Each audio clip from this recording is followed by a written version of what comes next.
Allah'a şahid gətirirəm xanım Zəhra məclisində ki, hər məclisində bunların, hər məclisində, Həzrət Zəhra məclisində adamın hikmət artır. Adam məclisdə oturur, ömrü boyu başa düşmədiyi həqiqətləri Allah insanlara bəyan edir. Mən hərdən demişəm ki, mən danışa öyrənmişəm sizinlə bir yerdə. Bu mənim sözlərim olmur, bu xanımın məhəbbətinin, eşqinin, məclisinin inayətidir, bərəkətidir. Bunu mən təcrübədə hiss eləmişəm, bu sözdə yox. Özüm həyatımda, mən deyim sizə, öz barəmdə deyim ki, mən nəsə əldə eləmişəmsə həyatda bu məclislərdə eləmişəm.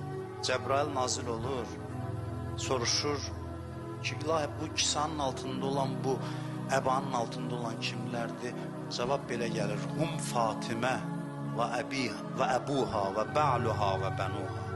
Deyir, onlar kimdir? Fatimə, atası, həyat yoldaşı və oğlanları. Görün Fatimə kimdir? Mehvərdir, mərkəzdir.